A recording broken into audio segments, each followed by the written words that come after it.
우리 역사가 인사하겠습니다. 당신과 함께라면 매서운 추위도 사나운 눈보라도 견딜 수 있습니다.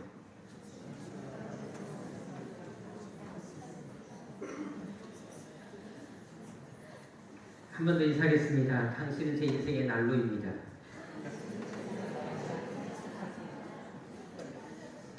서로에게 그런 존재가 되시기를 주님으로 축원합니다.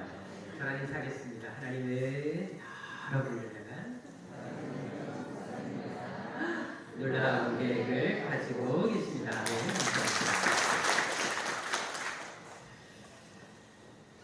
네, 여러분들, 예수 믿는 사람들은 즐겁게 살아야 됩니다. 늘 행복하게 살아야 되고 똑같은 것을 보더라도 항상 긍정적으로 밝은 모습을 볼 수 있는 눈을 가지셔야 합니다. 또 상대방을 볼 때도 서로 아름다운 모습을 보려고 하시고 비록 상대방이 좀 부족하고 모난 부분이 있다 할지라도 그래도 예쁘게 봐줄 수 있는 그런 하나님의 눈, 하나님의 관심이 필요하다는 것입니다. 또 그렇게 서로를 볼 수 있고 서로 축복할 수 있는 여러분 되시기를 주의 이름으로 축원합니다. 어떤 분이 안경 끼는 사람들을 대상으로 한번 이런 설문조사를 했다 그래요. 왜 안경을 쓰셨나요? 라고 질문을 했다고 합니다. 우리 교회도 안경을 쓰신 분들이 좀 몇 분 계시는데 그분들도 한번 답을 해보시기 바랍니다. 왜 안경을 쓰셨나요? 한쪽의 부류 사람들은 그렇게 얘기했다고 합니다. 눈이 나빠서 안경을 썼다라고 얘기했다고 합니다. 근데 또 한 부류 사람들은 이 멋진 세상을 더 잘 보기 위해서 안경을 썼다라고 대답을 하더라는 것입니다. 똑같은 상황임에도 불구하고 그것을 어떻게 이해하고 받아들이냐에 따라서 삶의 질과 방향은 달라질 수밖에 없을 것입니다. 그래서 긍정적인 말의 힘이라는 책을 쓴 할 어번이라는 사람이 있습니다. 근데 이 사람이 어떤 얘기를 했냐면 천사와 악마의 모습, 이 차이는 모습에서 있는 것이 아니라 바로 그 사람이 하는 말에 의해서 결정된다라는 말을 한 적이 있습니다. 어떤 사기든지 간에 그것을 어떻게 받아들이냐에 따라서 우리는 천사도 될 수 있고 악마가 될 수 있다는 것을 얘기를 한 것입니다. 오늘 본문에 보게 되면 시몬이라는 이름을 가진 한 바리새인이 등장하는 것을 볼 수 있는데 이 바리새인을 통해서 바로 이런 모습을 찾아볼 수 있다는 것입니다. 먼저 36절을 보시면 알다시피 이 바리새인이 예수님을 식사에 초대하는 것을 볼 수가 있습니다. 그런데 여러분 알다시피 항상 예수님에게는 누가 함께 하고 있었습니다. 적어도 12명 이상의 제자들이 항상 예수님과 함께 있었습니다. 물론 남자 제자들이 12명 있었지만 여자 제자들도 있었다는 것을 제가 전에도 말씀을 드렸습니다. 항상 예수님은 혼자 다니신 것이 아니라 많은 무리를 이끌고 다녔습니다. 그렇다면 지금 이 식사 자리는 예수님만 초대된 것이 아니라 적어도 12명 이상의 사람들이 초대되었던 것을 알 수가 있습니다. 그렇다면 여러분 식사를 대접할 때 10명 이상의 사람들을 대접하게 되면 그 비용이 적게 들까요? 많이 들까요? 당연히 많이 들 수밖에 없습니다. 올 초에도 우리 클래시스 그리고 엎드린 찬양팀에서 식사를 함께 했던 것으로 제가 알고 있습니다. 특별히 고기 뷔페집에 가가지고 고기를 먹은 것을 알고 있는데 제가 알기로 적지 않은 돈이 나왔다라고 특별히 우리 대부분 청년들 구성됐기 때문에 엄청 드셨다는 얘기를 제가 들어보았습니다. 사실 제가 전에 고등부를 섬길 때에도 여기 주한장독에 있는 고등부를 섬길 때도 어떤 일이 있었냐면 우리 부장 집사님께서 이제 우리 고등부가 되게 많이 부흥을 하게 되셨어요. 그때 우리가 청년 교사들이 좀 많았는데 그래도 기분이 좋으셨는지 자기가 한턱 내시겠다고 회식을 하러 가자라고 얘기를 하게 됐습니다.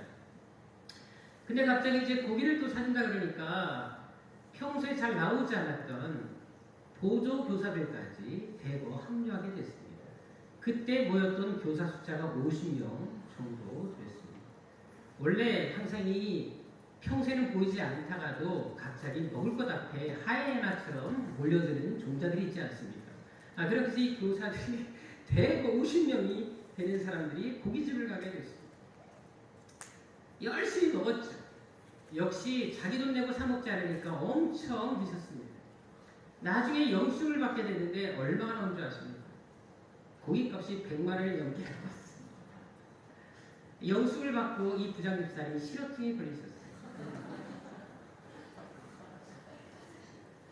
한동안 교회에서 회식이 사라졌습니다. 한 사람이 많은 비용을 들여서 여러 대접한다는 것은 결코 쉬운 일이 아닙니다. 따라서 바리새인 역시 예수님과 제자를 대접한다는 것은 결코 쉬운 일이 아니었습니다.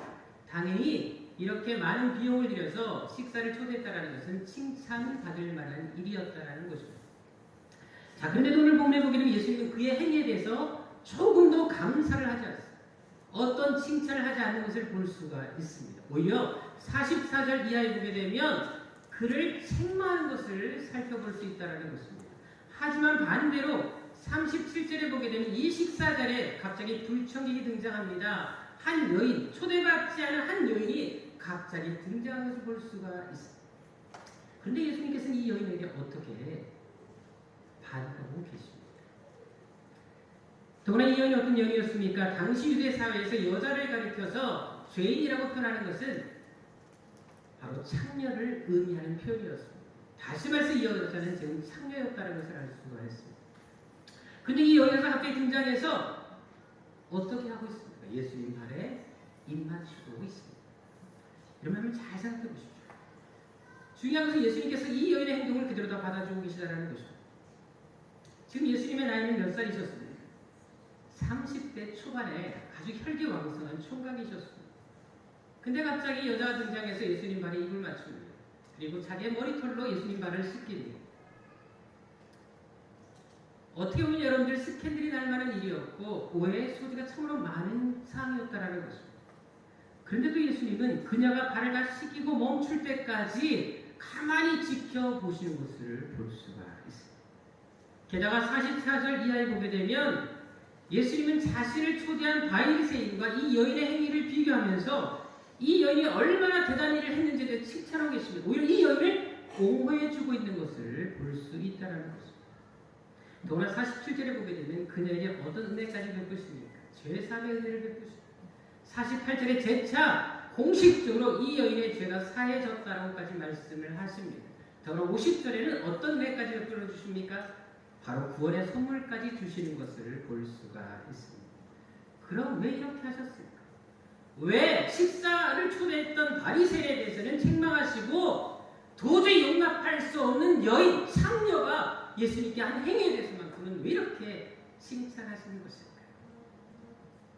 먼저 이 여인의 행동에서 몇 가지 주목할 것이 있습니다. 왜냐하면 이 여인이 이곳에 오기까지는 많은 결단과 많은 내려놓음이 있어야 했기 때문에 그렇습니다. 당시 사람들 중에 특별히 창녀를 절대 용납하지 못했던 대표적인 사람들이 있었습니다. 바로 그들이 바리새인들이었습니다. 워낙 자신들을 거룩하게 산다고 생각했기 때문에 그 당시 절대 용납하지 않았던 사람들이 바로 이 죄인, 바로 창녀들이었습니다. 근데 지금 이 여자가 나온 곳이 어디였습니까? 바로 이 바리새인의 집에 이 여자가 찾아온 것입니다. 다시 말해서 이 여자가 이 곳에서 바리새인의 집에 자신의 모습을 드렸다는 것은 수많은 조롱과 멸시와 비난을 감수해야 하는 일이었다는 것입니다. 그럼에도 불구하고 그 여인은 이 모든 사실을 알면서도 이곳에 찾아왔다는 것입니다.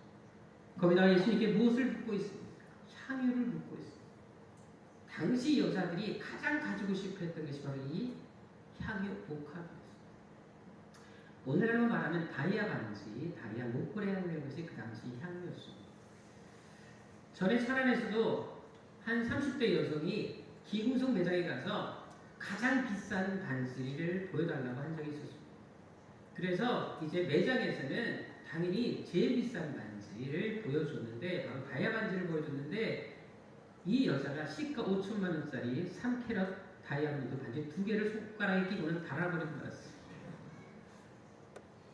그만큼 여자들은 다이아몬드를 보게 되면 갖고 싶어하는 욕망이 생기지 않습니다.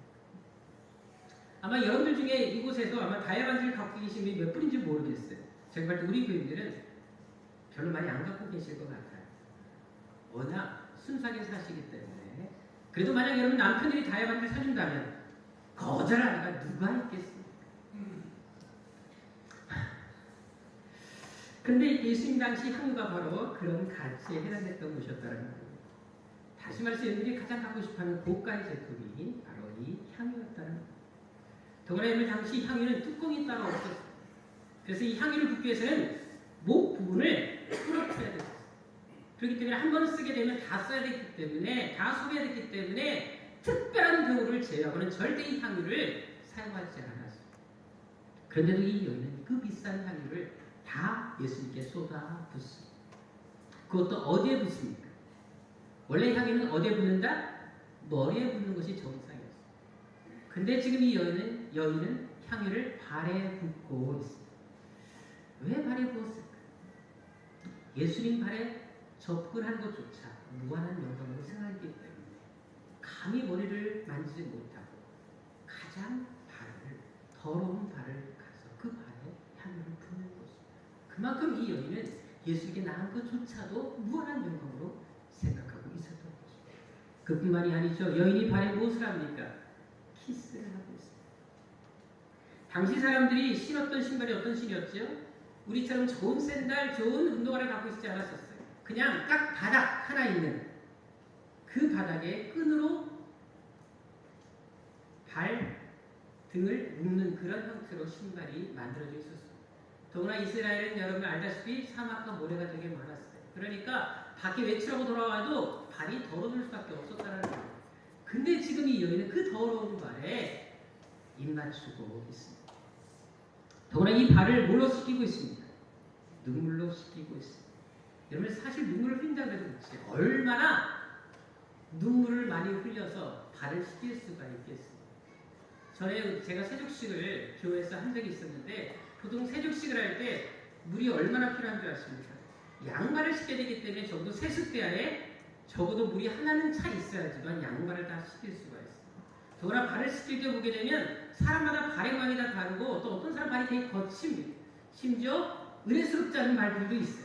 그래서 무라는 글자를 시작하는 어떤 병이 걸리는 분들의 발도 만진 적이 있습니다. 그런 걸 하루 종일 제 마음속에 편치가 않아요. 그래서 끝나가서 손을 얼마나 열심히 소독하는지 모르는 거예요. 사실 여러분들 더러운 발을 시킨다는 건 쉬운 일이 아니라는 거예요. 우리 여기 여자분들, 우리 아내분들이 좀 제법 계시는데 한번 여러분들 생각해 보십시오. 만약에 남편이 일주일간 발을 씻지 않았어요. 근데 갑자기 오더니 내 발 뽀뽀를 해봐 라고 한다고 생각한다면 뽀뽀하시겠습니까? 아마 남편을 심판하실 것입니다. 자, 우리 남편들 잠깐 눈을 한번 감아보세요. 평소에 감지 말고 지금 잠깐 감아보세요. 자, 우리 아내들 만약 남편이 자기 발에 키스한다고 한다면 더러운 발을 가지고 뽀뽀하라는 거 하실 분 손 한번 들어보세요. 대신 눈 다 뜨세요. 물어보나 말합니다. 절대 뽀뽀하지 않습니다. 여러분들 내 자식은 조금 더 사랑스러워도 내 남편 발에 뽀뽀한다 결코 쉬운 일이 아닙니다. 여러분 내 남편도 뽀뽀하기 싫은 거예요. 하물며 이 여자가 남편들이 예수의 발을 씻기고 뽀뽀한다 결코 쉬운 일이 아닙니다. 돌에 눈물을 쏟아도 얼마나 쏟겠습니까? 그러니까 이 지금 발은 눈물이 때와 함께 얼룩져서 아마 구정물 같은 느낌으로서 발이 그렇게 되어 있었을 것입니다. 그 발에 지금 뽀뽀를 하고 있는 거예요. 더구나 당시 여인들에게 머리는 어떤 의미였습니까? 지금 이 여인이 자기의 머리카락으로 예수님 발을 닦이고 있습니다. 고린도전서 11장 6절 이하에 보게 되면 당시 여자에게 긴 머리는 자신에게 영광이 되었습니다. 그래서 결혼할 때 머리를 올립니다.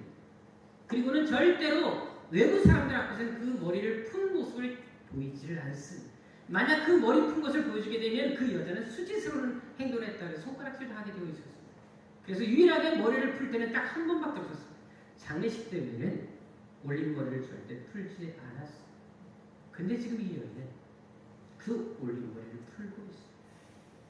그것도 은밀히 조용한 곳에서 한 것이 아니라 모든 사람들이 보고 있는 공개석상에 더구나 자신들을 비난하고 욕하고 있는 바리새인들이 모이는 그 집에서 자신의 그 영광스러운 머리를 풀어서 예수님 발을 닦이고 있다는 것입니다. 이것은 무엇을 말할까? 이 여인은 지금 자신의 자존심까지 자신이 드릴 수 있는 최고의 것까지 모든 영광까지 예수님께 다 드리고 있다는 것입니다. 그래서 예수님도 이 여인의 그 모습에 감동하는 것입니다. 이 여인의 그 중심을 보시고 이 여인이 이 자리 오기까지 얼마나 많은 것을 포기하고 얼마나 많은 것을 내려놨는지 아셨기 때문에 그 여인의 순수한 마음을 있는 그대로 받아주신 것입니다. 비록 문제 소지가 있었고 오해받을 삶이었지만 그럼에도 불구하고 이 여인이 발을 닦을 때까지 끝까지 이 여인의 행위를 받아주신 것입니다. 그리고 이 여인에게 주실 수 있는 모든 복을 다 이 여인에게 허락해 주신 것입니다. 내가 너의 마음을 안다. 너의 그 정성을 안다. 너의 그 성경을 안다. 예수님께서 다 그 여인에게 모든 복으로 채워주신 것입니다. 사실 우리가 날마다 하나님께 얼마나 많은 복을 드립니까? 우리가 날마다 기도하는 저 제목처럼 우리가 70인의 한 사람이 되어서 정말 성결을 감당하는 위대한 하나님의 사람이 되고 싶지 않습니다. 그래서 우리가 날마다 하나님께 물질의 복을 구하기도 합니다. 또 우리에게 건강의 복을 구하기도 하고 또 사업의 복, 자녀가 잘 되는 복, 만사의 영통의 복을 얼마나 많이 구합니까? 하지만 그 전에 우리가 먼저 생각할 것이 있습니다. 이런 복을 받기 전에 내가 과연 얼마나 주를 위해서 내 가진 것들을 헌신하고 주를 위해서 충성했는지 내 자신을 돌아보시라는 것입니다.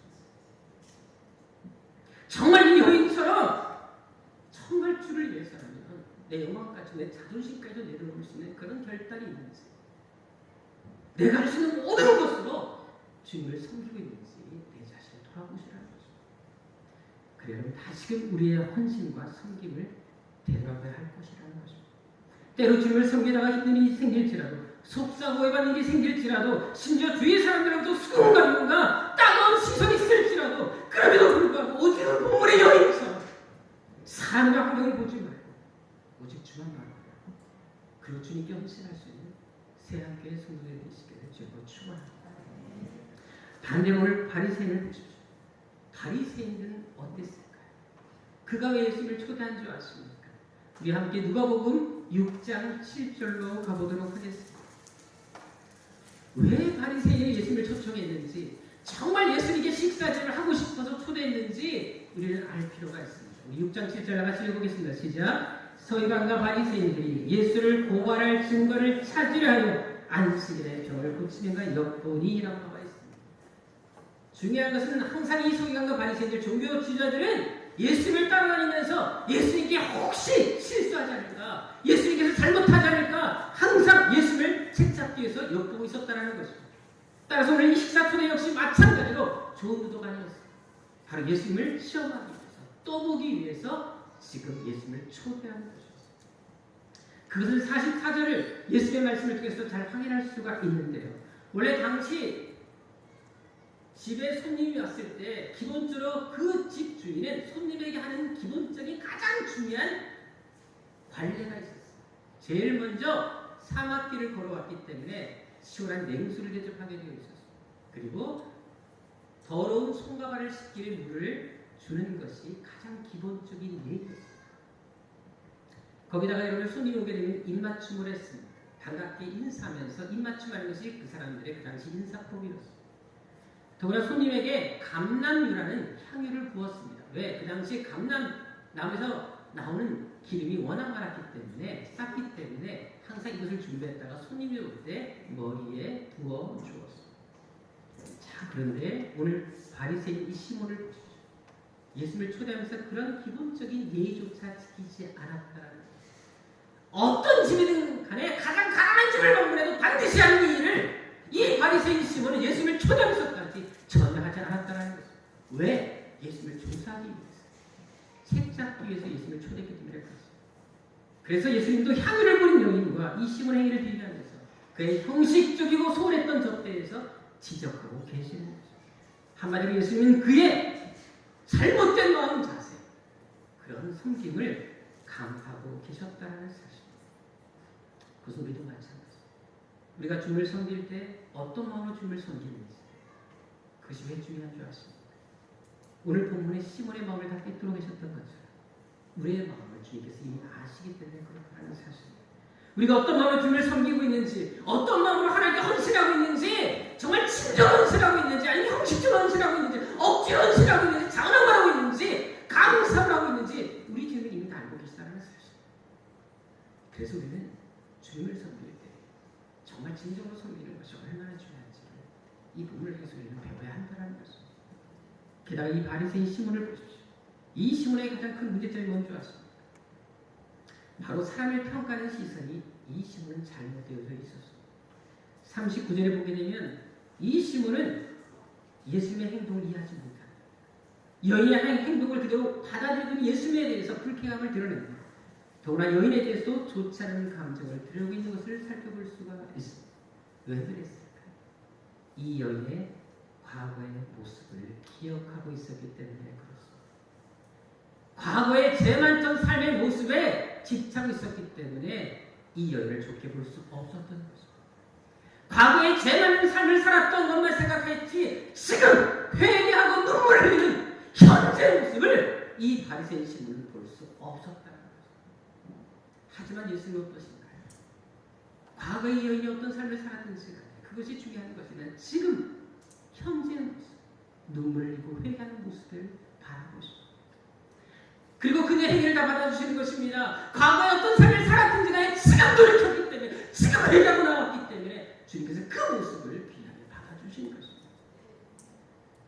이것은 예수님께서 우리를 보실 때 어떤 시선으로 보는지를 우리에게 말씀해 주는 것입니다. 예수님은 왜 과거의 모습을 바라보시는 분이 아니라는 것입니다. 내가 과거에 얼마나 헌신했고 내가 얼마나 하나님께서 충성했는지를 보시는 것이 아니라 지금 헌신하고 있는지 지금 충성했는지를 보신다는 것입니다. 과거의 모습보다 현재 모습을 더 중요히 여기시는 주님의 모습을 볼 수 있다는 것입니다. 하지만 사람들은 어떤가요? 우리는 과거 속에 살 때가 되게 많지 않습니다. 하다못해 부부싸움을 하다가도 어떤가요? 왜 여러분들 부부싸움을 하면 때로는 원래 이 주제가 있었는데 다른 주제로 바뀌는 것을 종종 볼 수가 있어요. 그 이유가 뭔지 아십니까? 원래 남자는 부부싸움을 할 때 그 부부싸움의 그 주제 그 자체를 가지고 싸움을 한다고 합니다. 근데 여자들은 어떤가요? 이미 지나간 수년간의 기억을 다 동원합니다. 과거를 다 끄집어옵니다. 그리고는 공격을 합니다. 그 남자는 당황하게 되고 왜? 남자는 지난 날을 절대 기억하지 못하는 그 내구조를 가지고 있다고 합니다. 기억하지 못하는 걸 계속 쏴대니까 얼마나 분노가 치입니까? 그래서 새로운 국면에 새로운 전쟁을 또 보게 되는 거예요. 원래 싸움 자체를 빨리 끝내고 싶은 것이 남자의 본능이라고 해요. 그런데 여자는 이 싸움을 통해서 지난날의 감정 해소의 통로로 삼는다는 거예요. 그러니까 계속해서 끊임없는 평행선의 전쟁이 벌어지는 거예요. 그래서 여러분 여자는 과거 속에 살고 남자는 현재 속에 산다는 말이 있습니다. 하지만 오늘 본문의 예수님을 보십시오. 예수님은 과거를 묻지 않으세요. 여자처럼 과거를 묻지 않으세요. 과거에 어떤 삶을 살았고 어떤 죄를 지었든지 그것이 중요한 것이 아니라는 것입니다. 지금 어떤 삶을 살고 있고 지금 결단이 있는지 이것을 지금 보고 계시다는 것입니다. 마찬가지입니다. 과거가 중요한 것입니다. 내가 과거에 옛날에 내가 왕년에 어떤 일을 했고 어떤 섬김을 했고 어떤 충성했는지 그런 얘기를 하지 마십시오. 지금 하나님 앞에 헌신하고 있는지 지금 정말 주님 앞에 보시기에 부끄럽지 않은 삶을 살고 있는지 썬데이 크리스찬이 아니라 정말 모이게 힘쓰고 하나님의 전에 찾아나와 기도하는 그런 삶을 살고 있는지 우리 자신들을 돌아보시라는 것입니다. 따라서 오늘 본문을 통해서 우리는 바리새인과 예수님을 통해 사람을 보는 두 가지 시선을 볼 수 있다는 것입니다. 과거의 모습을 통해 누군가를 평가하는 바리새인 같은 시선이 있고 과거보다 현재의 모습을 더 중요하게 생각하는 예수님의 시선이 있다는 것입니다. 따라서 우리는 다른 사람들을 볼 때 내 관점이 아닌 주님의 시선으로 바라볼 필요가 있습니다. 과거에 아무리 큰 잘못을 저질렀다 할지라도 용납하기 쉽지 않은 모습일지라도 그래도 불구하고 변화될 가능성이 있는 존재, 용서받을 수 있고 사랑받을 수 있는 존재라는 사실을 기억하는 그런 관점으로 서로를 대해야 한다는 것입니다. 왜일까요? 41절과 42절 본문에 그 이유를 말씀하고 있습니다. 우리는 다 주님 앞에 죄인이라는 것입니다. 다 빚진 자라는 것입니다. 주님께로부터 용서받았던 사람이기 때문에 갚을 수 없는 대를 받은 죄의 빚을 탕감받는 존재이기 때문에 우리 그런 시각에서 용서받은 사람으로서 다른 사람을 용서가 품어낸다는 것을 말씀해주고 있다는 것입니다. 그래 여러분 우리가 빚진 자의 마음을 가질 수 있다면 왜 우리가 다른 사람들을 함부로 판단하게 할 수 있겠습니까? 또 빚진 자의 마음으로 우리가 하나님을 섬길 수 있다면 왜 우리의 삶의 헌신, 태도가 달라지지 않을 수 있겠습니까? 빚진 자의 마음으로 하나님께 헌신할 수 있는 또 빚진 자의 마음으로 다른 사람을 바라볼 수 있는 그런 시선을 가진 새학교의 성도들이 되시길 주로 축원합니다. 그런 사도 바울을 통해서 발견할 수가 있지. 여러분 사도 바울이 얼마나 많이 주를 위해서 헌신했습니까? 얼마나 충성된 사람이었습니까? 그런데 그가 고린도전서 15장 10절에 어떤 고백합니까? 내가 다른 사람보다 더 많이 수고했지만 내가 하는 것이 아니라 오직 하나님의 은혜로 된 것이라고 고백하지 않습니까? 그가 왜 이런 고백을 합니까? 15장 9절에 이 얘기를 합니다. 내가 이렇게 되는 것은 내가 사도 중에 가장 작은 자라 내가 하나님의 길을 핍박하였으므로 사도라 치감받기를 감당하지 못하게 하노라. 바로 지난날의 과거를 기억하면서 자기의 잘못을 생각하면서 항상 빚진 자의 마음으로 헌신했기 때문에 그는 자신의 수고가 남들이 알아주지 않는다 할지라도 그저 내가 쓰임받고 있다는 사실에 감격해서 죽기까지 충성할 수 있었던 것입니다. 빚진 자의 마음으로 헌신한다는 것, 빚진 자의 마음으로 산다는 것이 이렇게 중요하다는 것입니다. 우리 세대학교 성도들이 이런 마음으로 살 수 있다면 이 공동체가 얼마나 행복할까? 다른 사람을 함부로 판단하겠습니까? 다른 사람을 함부로 정죄하겠습니까? 내가 먼저 죄인이고 내가 먼저 하나님께 연약한 자인데 어떻게 다른 사람을 내 기준에서 내 생각에서 판단할 수 있겠습니까? 오히려 품어주고 용납할 수 있지 않겠습니까? 전에 어떤 분이 그런 기도를 드리시더라. 오늘 만나는 사람들을 사랑하게 해주시고 사랑할 수 없거든 좋아하게 해주시고 좋아할 수 없거든 그 사람의 장점만이라도 보게 해주옵소서. 한번 여러분 같이 해볼까요? 오늘 만나는 사람을 사랑하게 해주시고 사랑할 수 없거든 좋아하게 해주시고 좋아할 수 없거든 그 사람의 장점만 보게 하여 주옵소서. 그렇게 살아가는 여러분 되실 줄을 축원합니다. 사랑과 새벽 편지라는 기독교 사이트가 있습니다. 저한테 종종 이제 그쪽에서 좋은 글을 이렇게 보내오시는데요. 전에 선천성 뇌성마비 장애인이 경험했던 한 수기를 저에게 보내주셔서 제가 읽은 적이 있습니다. 제 친구 중에도 뇌성마비 선천성 그런 증세를 가지고 있는 형제가 있습니다. 아마 우리 교회에 종종 오지 않습니까? 정말 가까이 있다면 매주 오고 싶은데 워낙 멀리 있다 보니까 구리시에 살다 보니까 오고 싶어도 올 수 없는, 또 오려면 버스와 택시를 타고 올 수밖에 없는 몸이 거동이 불편한 형제이기 때문에 늘 마음 안타까하게 생각하고 우리 교회에서 늘 기도하는 형제가 있습니다. 저도 그 형제랑 오랫동안 지금 거의 20년 넘게 함께 생활해 봤기 때문에 그 형제의 그 상황들을 잘 알고 있습니다만 이 뇌성마비가 있다 보면 여러분 음식을 먹더라도 마음대로 먹을 수가 없습니다. 먹는 것보다 흘리는 게 훨씬 더 많아요. 그래서 이 사람은 30년 동안 할 수 없이 취직도 할 수 없고 함께 생활할 수 없기 때문에 혼자 길거리에서 노숙하면서 살 수밖에 없는 그런 사람이었어요. 그래서 구걸해서 이제 근근히 이제 먹을 것을 먹고 살고 있었는데 그래서 돈을 총 모아도 식당 가서 밥을 먹을 수 없는 것은 뭐냐면 식당에서 받아주지 않는다는 거예요. 왜냐면 먹을 때 너무 많이 흘리니까 주위 손님들이 되게 짜증을 내더라는 거예요. 그래서 식당에서 계속 문전박대를 당했어요. 근데 중요한 건 이 형제는 정말 독실한 크리스찬이었어요. 그렇게 문전박대를 당해도 불구하고 정말 신앙을 참 잘했다 그래요. 심지어 성경 한 권을 다 외울 정도까지 하나님 말씀을 가까이 하고 기도했던 그런 형제였다고 합니다. 근데 하루는 기도하던 중에 마음속에 어떤 마음이 들었냐면 정말 마음껏 밥을 먹고 싶은데 먹을 수 없는 상황에서 마음이 아파서 고민하다가 갑자기 그런 마음이 떠올랐다는 거예요. 창녀촌에 가보자.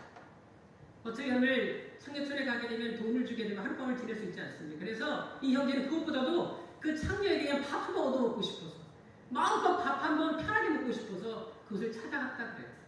그래서 허름한 곳에 찾아가서 한 창녀를 불러냈습니다. 당연히 이제 부탁했죠. 나는 딴 거 필요 없어요. 밥 한 번 먹게 해주세요 라는 거였어요. 근데 이제 그 창녀가 이제 밥을 떠서 입에 넣어주는데 갑자기 장애인이 울기 시작했어요. 이렇게 마음 편하게 밥 먹은 적이 처음인 그 사실 너무 감사해서 눈물을 흘리면서 밥을 떠주는 그 창녀에게서 이렇게 얘기했답니다. 물론 발음이 정확하지 않았지만 어눌하게 얘기했지만 이렇게 말했다 그래요. 당신은 천사라고. 나에게 밥을 주고 이렇게 웃으면서 밥을 줄 수 있는 당신이야말로 천사라고 말했다는 거예요. 그랬더니 이 창녀가 깜짝 놀라더라는 거예요. 항상 남자들에게 멸시당하고 무시당하고 몸파란 여자를 손가락을 당했던 저에게 천사란 말을 하는 이 장애인이 보면서 깜짝 놀래버리더라고요. 그러면서 무슨 말이냐고. 아니라고, 난 천사가 아니라 난 더러운 여자라고 그랬다. 근데 그 형제가 계속해서 아니라고, 당신은 천사라고. 근데 이 창녀는 울기 시작했어요. 나를 천사라고 부르는 당신이야말로 천사예요. 그리고 그 자리에서 둘이는 진심을 알게 됐어요. 그래서 종종 그곳을 찾아가서 밥을 먹게 됐어요. 그리고 둘이 서로 좋아하게 됐어요. 그리고 둘이 결혼하게 됐어요. 지금은 둘이 장사를 하고 있어요. 근데 이 형제가 뭐라고 했냐십니까? 자기는 이제 밥 먹는 거 눈치 보지 않고 마음껏 먹을 수 있게 해주신 하나님께 감사하다. 내가 지금 장사하고 있지만 어렵지만 이곳이 에덴 동산이라고 얘기하고 있고 이 여자 역시 나를 사랑해주는 남자가 생겼다는 사실. 자기 너무나 감사하다고 해서 이 두 사람이 정말 믿음 생활도 참 잘하면서 아름답게 생활을 하고 있다고 그 수기에서 나와 있었습니다. 결국 이 두 사람을 행복하게 만든 이유가 어디 있었습니까? 서로의 허물을 덮어주고 서로 이해하고 그 마음이 있었기 때문에 외모를 본 것이 아니라 과거를 본 것이 아니라 현재 그 모습 그대로를 볼 수 있는 눈을 가졌기 때문에 이런 아름다운 부부 생활을 할 수 있었다는 것입니다. 저는 우리 새한교회가 바로 그런 사랑의 공동체가 되기를 원합니다. 어떤 모습에도 좀 부족하고 좀 아직은 내 마음에 합당하지 못한 모습이 있다 할지라도 서로 품고 이해하고 도울 수 있는, 서로 충고해 줄 수 있는 그런 공동체가 되기를 저는 축원합니다. 또 오늘 본문의 여인처럼 주님을 위해서라면 내가 지금 모든 자존심까지 빚진 자의 마음으로 언제든 주님께 다 내어드릴 수 있는 그런 삶이 되시기를 주님을 축원합니다. 오늘 주제 주가 쓰시겠다고 할 때 장가 가야 됩니다. 소도 사야 됩니다. 바쁘다는 핑계 그렇게 고백하는 사람들이 아니라 주여 내가 여기 있다면 나를 써주시라고 고백할 수 있는 그런 성도. 조지 필드 목사님이 고백했던 것처럼 녹슬 없어지기보다 닳아서 없어지기를 원하는 그런 우리 새학교 성도. 그런 성도가 될 수 있다. 이 공동체 중에서 하나님께서 얼마나 많이 내리시겠습니까? 저는 소망이 있습니다. 여러분들과 그 일들을 감당해 주실 것입니다. 이렇게 우리 하나님께 쓰임받는 이 여인처럼 하나님 위해서 언제든지 간에 기꺼이 모든 것을 드릴 수 있는 그런 성도 되시기를 주님을 축원합니다. 기도하겠습니다. 아버지 하나님, 하나님께서 우리를 부르신 목적과 계획이 있으십니다. 우리는 자격 없고 정말 하나님께 나설 수 없는 자들이지만 그럼에도 불구하고 우리의 허물을 다 덮으시고 그저 용서하시며 우리를 받아주셨기에 이 자리에 올 수가 있었습니다. 빚진 자의 마음으로 살게 도와주옵시고 빚진 자의 마음으로 헌신하게 하여 주옵시고 빚진 자의 마음으로 우리 이웃을 보게 하여 주옵시고 교회뿐만 아니라 가정에서도 직장에서 그런 마음으로 우리 공동체 있는 사람들을 섬길 수 있는 그런 마음들을 허락하여 주옵소서. 그래서 우리가 하는 곳곳마다 하나님의 사랑이 임하게 도와주시고 평화가 임하게 도와주옵시고 사람들을 향하는 시선이 달라지게 하여 주옵시며 정말 그곳이 천국이 임하는 그런 역사가 나타날 수 있도록 인도하여 주옵소서. 그리고 주님께서 우리를 부르실 때 언제든지 주여 내가 여기 있나이다. 나를 써 주옵소서로 고백할 수 있는 결단도 일어나게 도와주셔서 2017년 이 한 해 동안 정말 하나님을 위한 후회 없는 헌신이 있게 하여 주옵시고 후회 없는 충성만 있게 하여 주옵소서. 존귀하신 예수님의 이름으로 기도드립니다.